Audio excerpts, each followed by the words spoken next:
Hello, my name is Ann Gritch, and I'm delighted to welcome you to this segment of the oral history of the Diocese of San Jose. And with me today is Monsignor Terry Sullivan, Father Terry Sullivan, who is one of the important people in the history of our diocese. So Terry, welcome. Thank you very much. Yeah. So let me ask you first of all about your background. Like many of us, you were born and raised in San Francisco, Oh in the yes, Archdiocese. I'm a native San Franciscan. In fact, both my parents were native San Franciscans, both born there. All right, second generation. Then. Yes, so die-in-the-wool San Francisco. Right, I'm with you. All that. So yeah, grew up there and then went to the seminary. And then my first assignment was down to St. Justin's in Santa Clara, which was the first part of my priesthood down there. And you spent most of your priesthood in Santa Clara County, if I'm... except for about 9 years where I was up in San Francisco. Okay. What happened was I was associate pastor down at St. Justin's. And I was ordained in 64. 68, they got me in part-time into the Catechetical office. And that was because they were opening up the Catechetical office in Santa Clara County with Sister Robert. That's when you and I connected, because I was involved in the Master Catechist program in 68, 69. Yes, and I remember you were at St. Justin. Yeah. So I lived there at St. Justin's, and so 1 year I was part-time. Then in 69 I went full-time, still living at St. Justin's, and was down there until 71. Then in 71 I went to San Francisco to become director for the Archdiocese. Right. Stayed there until 80, and that's when I got out of the office. Then went down to John Vianney Parish. Exactly. Yeah, and that's it. So you were made pastor at St. John Vianney about 6 months before we became a diocese. Yes, I went there in June. Yes, and January 27th of 81 was our time. Yes. Did you have an inkling that this was going to be, were there kind of tom-toms that, something was going to be happening about us becoming a diocese? Not really. No. When we were in the seminary, that's when the Oakland diocese was split off, and Santa Rosa and Stockton. We were always wondering, why not San Jose? It's bigger than Santa Rosa and so on. So it was always that sense, why not San Jose? A lot of effort was down there, but because I think of the growth, there was land down in Santa Clara County too. So probably because of that, they didn't split it off. So I did not know for sure until the night before the announcement. Really? Bishop Domain gave a call. And I was there at the desk. He says, "Terry, what are you doing?" And I said, "Well, I'm working on the annual Archdiocesan Appeal." Starting that off, he says, "Well, it's going to become the annual Diocesan Appeal." Wow. Here's the new diocese, and I'm the new bishop. So it was wow. How did you feel?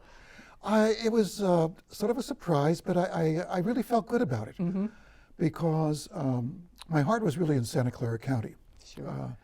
Because really of the catechetical work. Because down here there was so much lay people involvement, a lot of energy down here. So I saw a lot of positive things, and so I felt good about the new diocese coming in. And Pierre I knew from working with him in the diocesan office. He was the assistant superintendent of schools and the superintendent. So we worked together in San Francisco for a while. Yeah, that's quite wonderful. Yes, of course. And at that time, too, it was one of the first, I think, one of the few times where the priests were able to decide if they wanted to stay in the Archdiocese. And of course, you were a brand new pastor in San Jose, so that was a no-brainer. It wasn't just that. It was the energy that I knew that was down in Santa Clara County. From the Catechetical office, I knew what was happening in the other counties. And I said, the real energy is down here. And so I was happy to be down here when it happened. We are happy that you were down here too. Talk a little bit about, please, the catechetical situation here in Santa Clara County. I remember the Pius X dinners. We had the Master Catechists.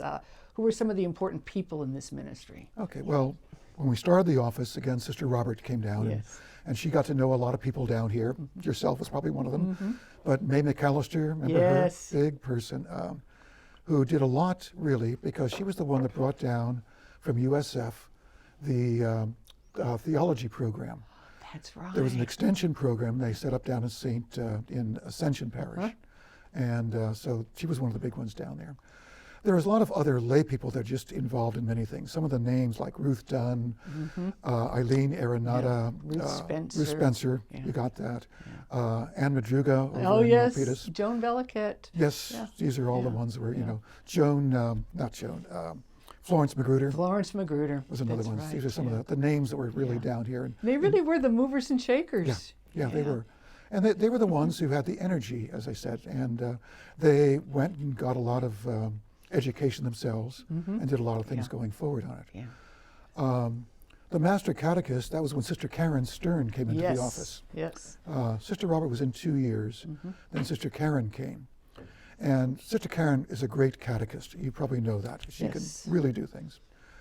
And she was going around doing all the teaching of teachers. And I said, Karen, you know, you're running yourself blind doing all this. Shouldn't we really train others to do this? And she had, well, what happened was before Sister Karen came, this is before the council and everything. I shouldn't say before the council, but they used to have, I think it was 30 hours of methods and 30 hours of theology was the thing they did. And Sister Karen put it together into one program, so it all came together and it was integrated. And so because it was integrated, other people were not trained in that. So she was doing it all. Sure. And I said, well, what can we do to train others? So that's when we started the Master Catechist program in Santa Clara County.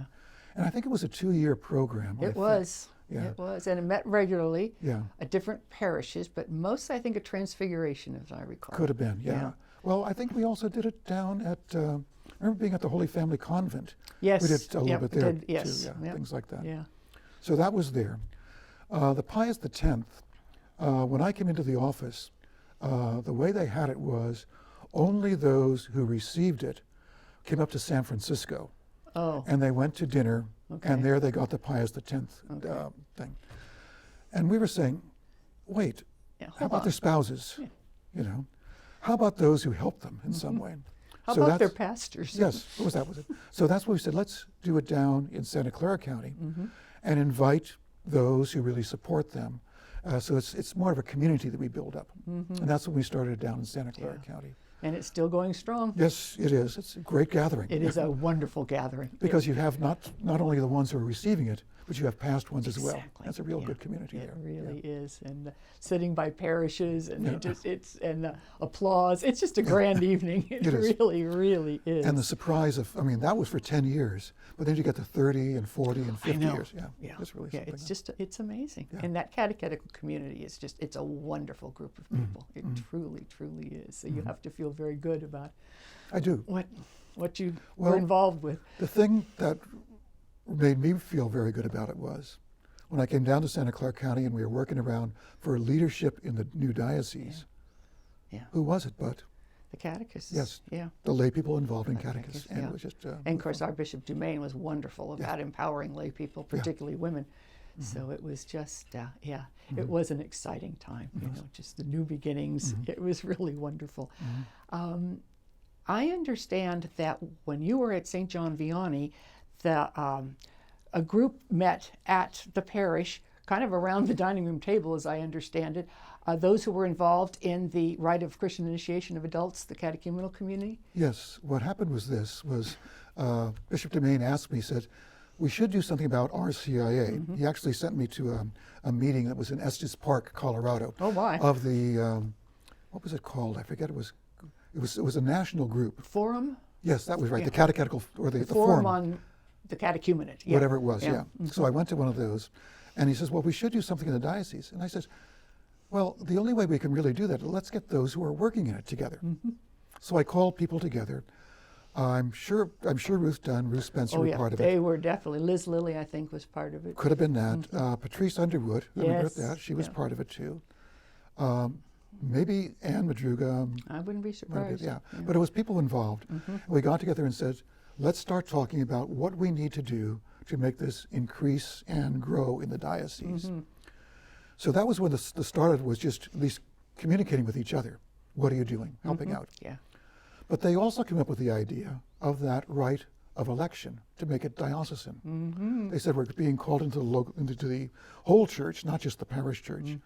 let's do it that way. And Bishop DeMaine was very much in favor of that, so he, encouraged it. But it was that group of people that really started it that way, and it was good. Yeah, it's very good. Yeah.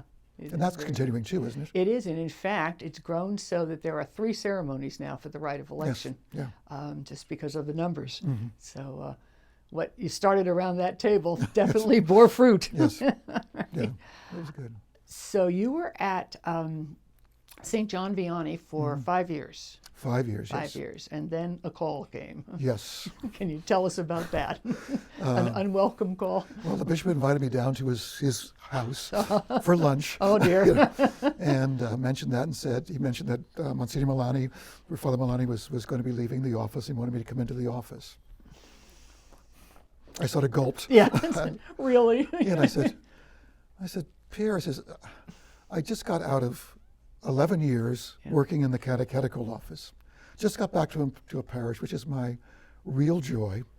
I'm just getting involved in John Vianney, and I really want to stay there. He says, well, think it over. I said, well, okay. Thought it over, got together again, says, I thought it over. No, I don't want to go into the office.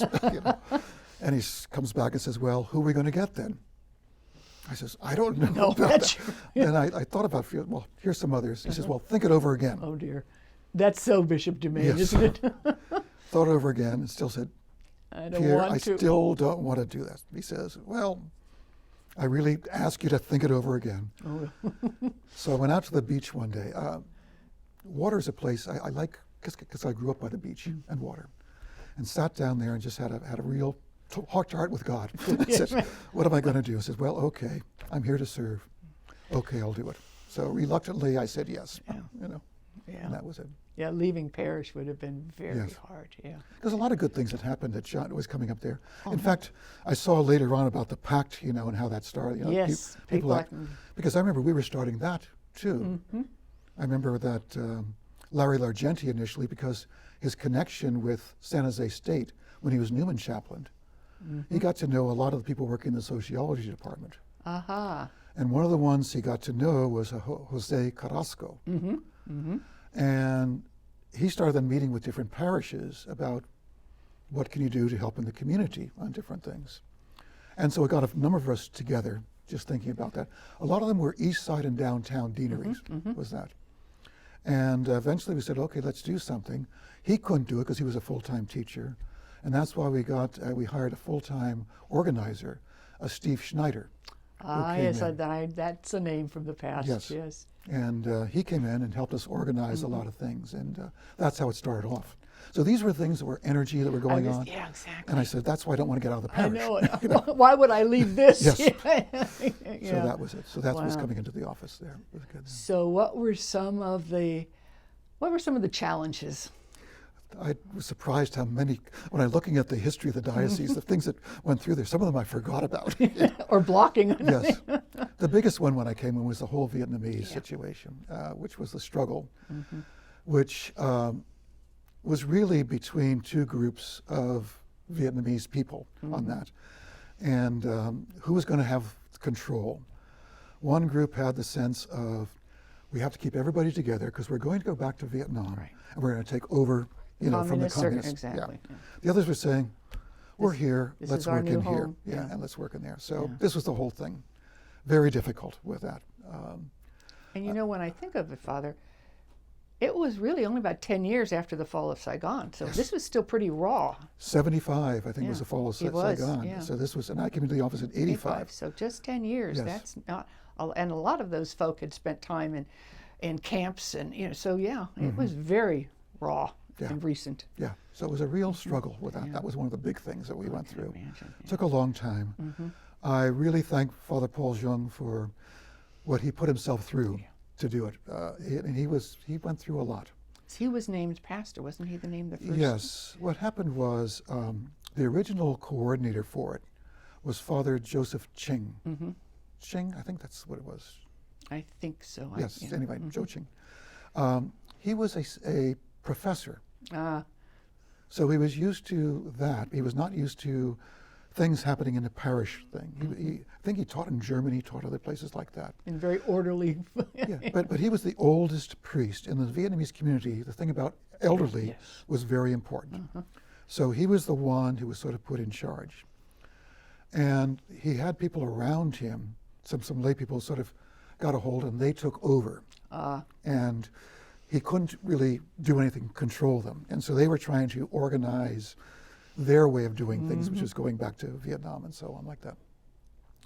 So eventually the bishop said, well, Father Ching, this is not really for you. We probably need to move you out. We need to get to a new priest.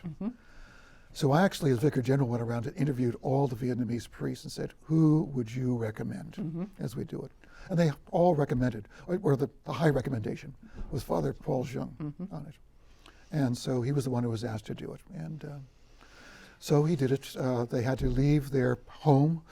They were living at the seminary for a while because they couldn't be down at their the center down on Singleton Road, on that. So that's what they did.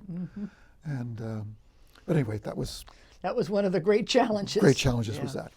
And it resolved itself after years. After time, it took a long time to do it. It did. In fact, Father Kevin Joyce said when he was out at, I think it was St. Lucie?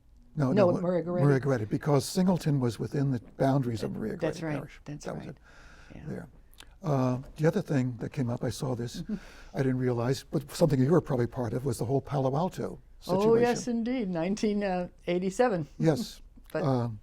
It was, here we had 5 centers where people were gathering for liturgy. Right. 4 of them were parishes. One was connected with the Newman Center, St. Anne's. Right. And because they had become smaller parishes, they were sort of struggling, each one of them. So Bishop Tremaine said, we need to do something about this. Let's get the people together. And he brought in Phil Murnian from the, the National Pastoral Life Center was the one. In New York, I think? Yes, it was based out of New York, down there. Brought him in and said, okay, it can't remain the same. Let's work with them, see what we can do. Now, I thought, and the bishop thought, probably what was going to happen is what were originally 2 parishes are going to come back together. Like it was originally St. Thomas and St. Albert. St. Albert was broken off because of the school and so on. And before that it was St. Aloysius. And then again with the school when Our Lady of the Rosary was split off from it. We said, well, maybe they'll just combine into 2 parishes there. But suddenly they started talking and say, you know, we need one voice. This is from the people themselves. We need one voice in the city of Palo Alto to speak. And so they worked to get into 1 parish, which was, again, not an easy thing.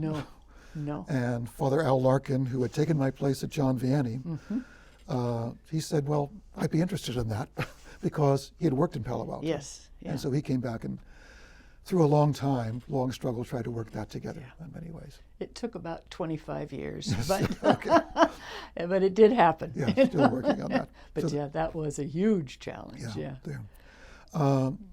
The other thing, we had the move to diocesan offices from the seminary. Oh, that's right. Down to Lenson Avenue.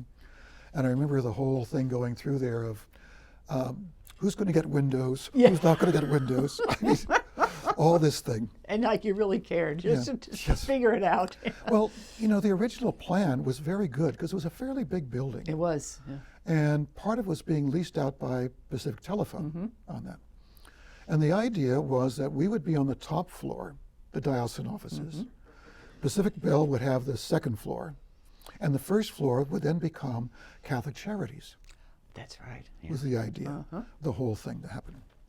Well, when people were talking, they wanted to expand, they needed more room, Suddenly we took up more than we should have on that.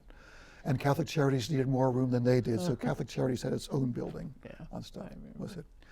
It was a good thing we had moved because shortly after that was when the earthquake at the seminary. Yeah. So that was another big thing that happened. That was huge. Yes.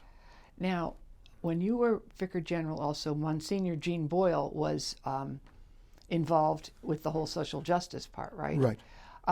Sadly, Monsignor Boyle died before we had a chance to spend some time with him. So can you just tell us a little bit about him and working with him and all? Okay. Yeah, I first met Father Boyle when I was actually at St. Justin's because he'd come down and help us on different occasions, like for Christmas and Easter. Sure. He was a good friend of Monsignor Matasti as he came down there. Yeah.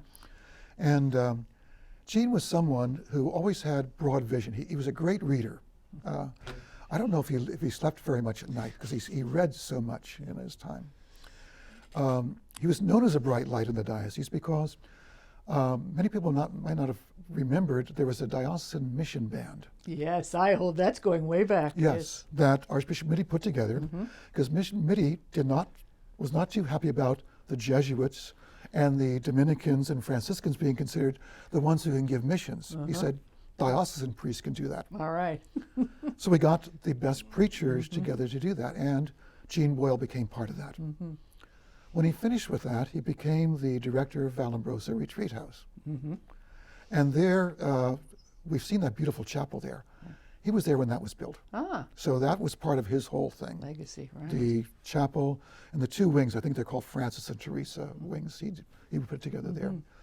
And it was that time he was coming down to St. Justin's to help out and things. After that, he got into the Social Justice Committee in San Francisco. He and a layman, John Delury. Yes. Which, really started working on things. And that's where they got into the whole thing of racial justice in the city, the whole thing of the farm workers. Yep. So all these things he got into. And through the farm workers, he got to know Cesar Chavez and worked with him down there. But also, he was just known as someone speaking out for social justice very, very clearly. And he could do it very well. He had a radio program he was on that did that too, and things. So then, because of that, they made him pastor at Sacred Heart Parish. Oh, wait, before that, what happened was, he actually he was teaching down the seminary. So he was teaching at the college seminary, a class on social justice. And while he was there, he thought the best way to get them to know about that was to get the seminarians to do some research on it, to see what's happening in the diocese regarding racial justice and so on like that. So he got the seminarians got up together, and they wrote a paper called the Little Kerner Report. There was this Kerner Report, which was from the National Report about racial justice and so on. They did about the Archdiocese, about San Francisco. The Archbishop did not like that. He was not pleased. No. But one of the ones on there was an interesting, was in the seminary at the time, was Clint Riley. I don't know if you know him. Yes. And so that's why he and Gene Boyle became great friends. Lifelong friends. Yeah, lifelong friends. But it came through that. So that was one report, which was not received too well. Then he became pastor at Sacred Heart Parish in San Francisco. And while there, that was at the time, it was very much the African American community was right there in the Fillmore district. And one of the things they really wanted was, because it had to do with nutrition, with education and so on, they were putting on breakfast for the kids. Well, one of the groups that started to help out were the Black Panthers. Yes. Which did not go along well with many people. Yes. In fact, the FBI did not like the Panthers very much, and the rumor is that they put together a coloring book, which was supposed to be, against leadership and so on like that. And they said, this is what's coming from the Black Panthers on stuff. So again, Gene was right in the middle of it. Right in the middle of it. But I mean, he was concerned about the people and did all that. So that's what he did. Yeah. And because he was concerned, and with the egging on of his friend, Clint Riley, he actually ran for the assembly. I remember State Assembly. And he almost made it, except the Archbishop was not in favor of it. So that's why he did not do that. And so, but anyway, he continued there. And, but then he went down to Stanford University as Newman chaplain. And he did something that was not able to be done from the beginning with Stanford. Stanford did not allow Catholic services or things to happen on the university campus. That's why St. Anne's Chapel was built. Because it was away from campus. Yeah, Claire Booth Luce, her daughter who was a student, was killed in an accident, so she built that for them. So they had things there. But Gene, went and through his connections with the campus, got ways where they could have celebrations at the Memorial Chapel and do things on the campus. So he really huge. It was huge for Stanford and for everything. I mean, because now, I think that's the largest events that are happening on there. I think so. Religious events are there Yeah. with the Catholic community there. Yeah, which is flourishing. Yeah. Yeah. But anyway, that's, again, what Jean could do on things. And then when the diocese was formed, that's when when I actually came into the office at the time, at around 85, that's when Pierre asked Jean to come into the office in charge of interreligious and public affairs. So it had to do with connecting ecumenically, doing things like that. Also the spokesman for the diocese.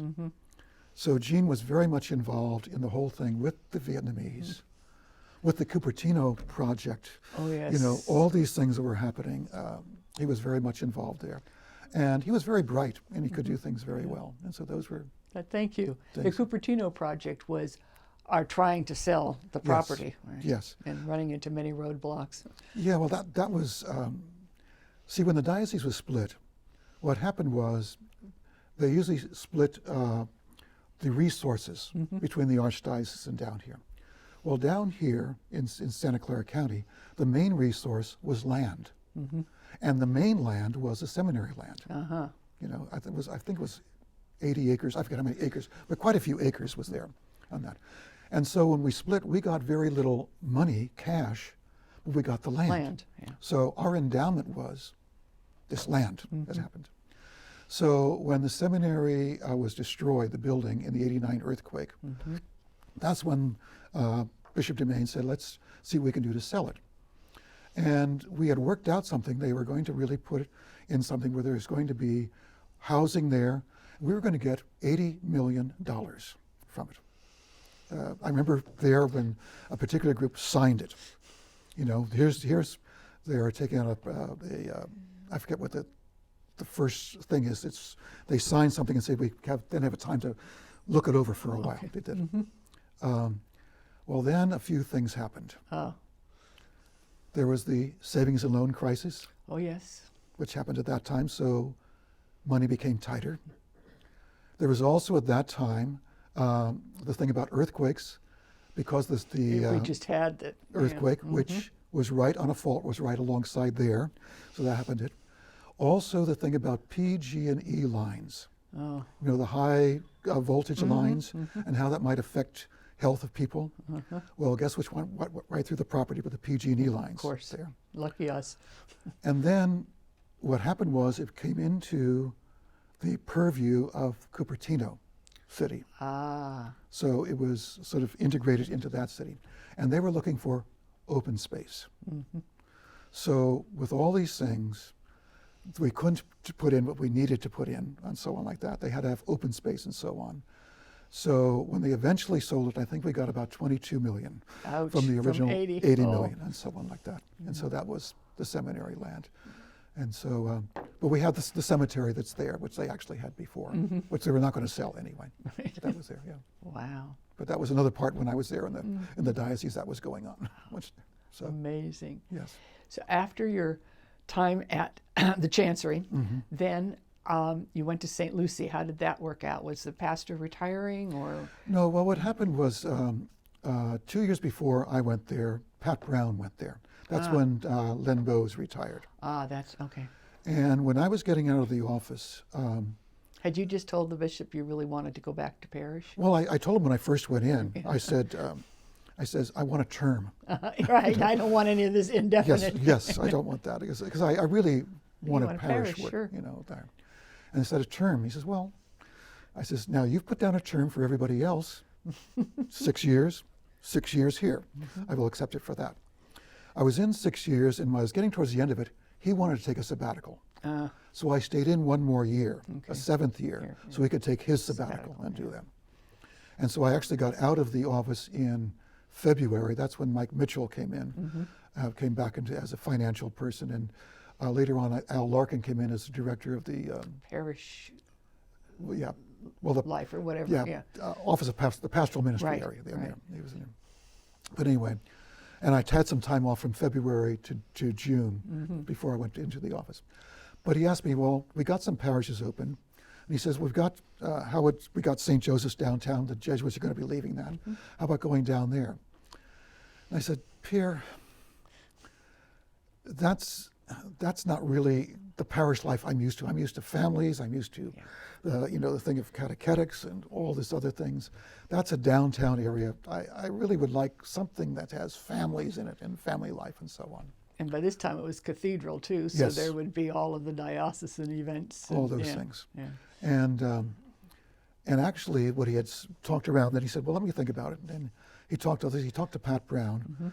And while Pat is a big political, he can do all sorts of things. And Pat says, well, maybe I could do that, And so Pat was leaving St. Lucy's, and that's why I went to St. Lucy's in there. It was the ones I had were St. Joseph's, he offered, and a couple of other parishes were around. But I got to St. Lucy's there. And who was your associate when you first started? When I started out, it was Chris Bennett was there, and also, rest in peace, Mark Catalana. Chris had been there 2 years. He went there with Pat Brown. The year after that, that's when Mark Catalana came in there. Yeah. And Sister Rosalie Pizzo was the pastoral associate. Right. So those were the team. Because Father Mark was pretty new, because he was ordained in 91. So that must have been his first assignment. Yes, and same with Chris. Chris was ordained in 90. That's right. And he went. That was his first assignment.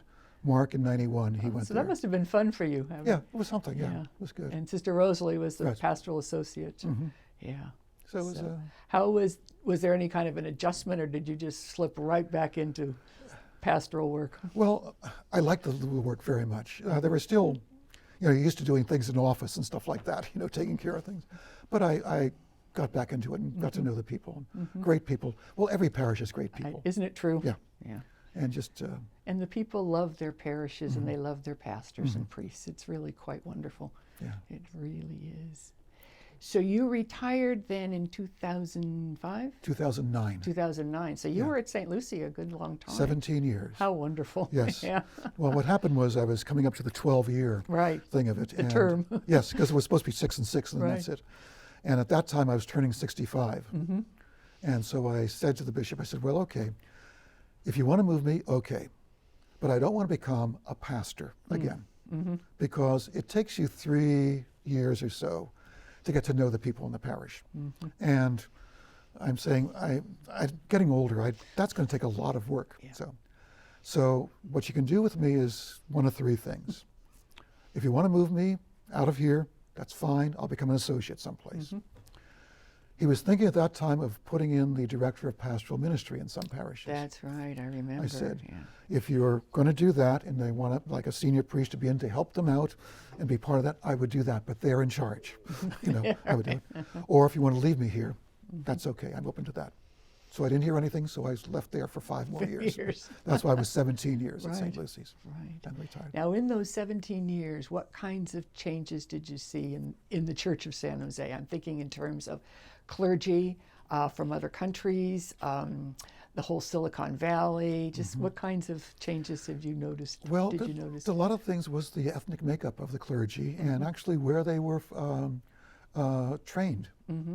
Like, I believe now, more than half of the clergy were trained other than at St. Patrick's Seminary. I think that's right. Yeah. And so there's where before you had people, they were all trained through the same seminary, you had the same background, you would talk with each other, you knew, and there was a real way of getting together on that. And the same stories, and remember Father so-and-so, and Yes, and we went through the same experiences. Sure. But here people were coming from different experiences and so on. Now, one of the good things that Jermaine did was when he came down as pastor, as bishop, was he brought us together for certain things. Like our first retreat was all the priests together, not on 2 different times, but all the priests together at one time. Then we had the study weeks, all of us together at one time. And I think that built the community and helped build the community, which was good on the diocese. So that helped integrate a lot of the people coming from other places on that. But still, it was a change in that. I found at St. Lucy's there was a big change in the ethnic makeup. I remember when I first went there. And St. Lucy's is in Campbell. St. Lucy's in Campbell, right. When I first went there, I guess I saw the census track, the census results of 1990. And some were pointing out the fact that place, that St. Lucy's, in 20 years would become less than 50% Caucasian. No kidding. I said, Nah, Really? Campbell? Yes. Well, I was there. I started hearing people coming around with Spanish accent in many ways, and saying, "Oh, well, we got to do something. What can we do?" Hearing from Mateo Shiri of, again, happy memory, and so on, that a lot of people were coming from Campbell actually going to Sacred Heart for Mass. And so I said, well, what can we do? So I checked with, I guess, Gerardo Manchaca, who at the time was the vicar for Spanish speaking. So I asked him, can we get a priest over here to do something in Spanish? He said, well, we don't have someone right now, and so on. But then when I was there, Father John Poncini came. Now, he had done some training when he was part of the Legionaries down in Mexico. He had learned Spanish. When he came in, he says, I'm surprised they sent me here because I thought they want me to use my Spanish some way. I said, John, yes, an idea. You know. Well, we started one Mass a month. Well, we started, first of all, with a Guadalupe celebration, where the church was filled. And St. Lucy's is a big church. Yes. Then one Mass a month, then two Masses a month. But we took our time so we could find out who could be leadership among the community. So after a year or so, it was only after that time, we got to a Mass every Sunday and doing it. Now they have two Masses every Sunday, and I think those are the two fullest Masses at St. Lucy's. I wouldn't be surprised. Yeah. So that's a big change I saw at St. Lucy's that's happened. And that's happened, I think, around the diocese quite a bit, too. I think so, too. And one of the things, too, that I've noticed when I was directing the Institute for Leadership and Ministry, many of the pastors, yourself included, sent some of their Latino, Spanish-speaking leaders, and as a result, there is now quite a nice network of lay Latino leaders in the diocese. And that was built up. I mean, they have a good music group there. They have people we had people on the Pastoral Council. We didn't have two councils. We had one. We brought them together and made sure of that, and it was very good. It was very helpful to us. Exciting. Yeah, good. Now, what was it like when Bishop McGraw came? Because you were pastor.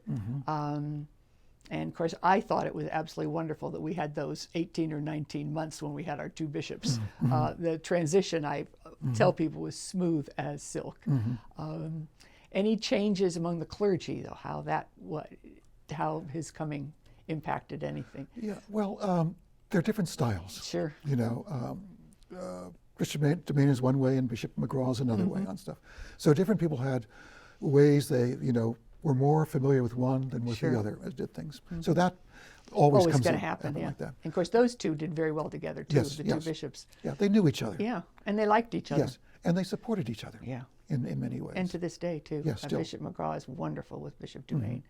And Bishop McGraw was going to continue the things that were happening on. Yeah, he didn't come in and change things. Yeah. And again, the whole lay leadership thing, the whole parish things of how going forward with parish and so on like that. Even though he was a canon lawyer, he was not, a legalist. Exactly. And the good thing was he knew canon law in the good sense. Yes. He knew which ones to say and which ones not to use, and how to interpret them and what they meant, which was good. It really was. I got along with both. I really enjoyed both of them in their own way. And I was really pleased that when Pierre was going to retire that PJ would come in and become the We've been the bishop. blessed in this diocese with two wonderful bishops. Especially when I hear what others are going through. Amen. Yes. No, But it's, really. I'm happy I'm still a priest of the Diocese of San Jose. Yes, well, we are very happy that you're a priest of the Diocese of San Jose. Now, you're living in San Francisco in the home you grew up in? Yes. That's great. It was, well, when I was retiring, say what to do, and my mother died in 91, I guess it was. So it was, but no, it wasn't, I guess it was. Yes, so it was around that time, just before I went to St. Lucy's, believe it or not. My brother says, because it was just my brother and myself at the time, because my sister had died by that time, let's keep the house. I said, well, okay. Yes, you got your house, then I can use this on my day offs and things like that. And then when I retired, my sense was, I don't want to stay close to St. Lucy's. I want to give the new pastor the chance to get in there, and not be called right away. And so I said, I'll live up there. And it's nice, so it's, I feel at home. It's in a good part of San Francisco. And I got friends up there, the clergy and so on, Sure. so it's a real connection. Well, we appreciate because you also are down here. Yeah. You know, you're down for events, for Yeah. clergy meetings. Yeah, well, I want to so, keep the connection with the diocese because it's Absolutely. really, the diocese is really important to me. Well, we are just very, very pleased. Anything else we should be talking about in terms of the history of our diocese? I was looking in here and see what there are other things we had to do. Sacred Heart Community Services. Oh, yes. Let's talk about I that. remember that. I don't know how much more time we have on all this. We're doing fine. Okay. But I remember when that was going on. Remember, it was started in Sacred Heart Parish. That's why it Yes. has the name on it. Right. And they started, I think, in the old rectory, but then they kept expanding. And because the school had closed years ago, they started expanding into the school. Right. Well, the pastor there, Matteo Schiti, very much was thinking about the need for education for the local people that were there. And his whole sense of we need to get the school back open and help the underprivileged to be able to get some that was schooling in Matteo's here. Yeah, passion. really pushing for that. Well, Sacred Heart Community Services wanted to expand more and more. We don't want a school. We want this Yes. space. You know, Look at the important things we are are doing. And so that was a struggle, trying to eventually get them to move. I think with the diocese, they worked out that they gave them some money to help them get started in their new location and so on. But I know that was a real thing. The diocese was told by all sorts of people, oh, how bad you are in doing this. Yes, yeah, I know. But they didn't realize it was the pastor who really wanted the change, on that. But it's so easy to blame the diocese. Yes, the big, Big official. institution. Yeah, but that worked out, there. It did. Yeah. And again, with the Nativity School, with the Yes. Jesuit coming in there with Father Pfaff and so on, but not Pfaff, what's his? Pabst. Pabst, that's yeah, it. right. Yeah, it was No, it's- really good. And I think it's doing great work. It is. And It is. his dream is coming true. Right. on things And like- unlike Archbishop Mitty, we have always had very good relationships with the Jesuits in Yes. this in Yes. this diocese. on that. Let me see if there's something else. Palo Alto Diocesan. Okay, no. I guess that's, let me see if there's something else I circled. Oh, I was there when the combination in the diocese into the Office of Pastoral Ministry. Oh yes, that was That was a struggle because that you were was part of it. I was part of that. Yes. Yes, indeed. Yes, there Well, were the much thing- high level of feeling. Yes. The thing I was really hearing from the parishes was the parishes were working as a community in someone. And whenever something had to happen, they had to work it out as a community on the staff, on so on. What was happening from the diocese was you're having this office saying, well, you need to do this. Then another office saying, well, you need to do this. And another office saying, you need to do this.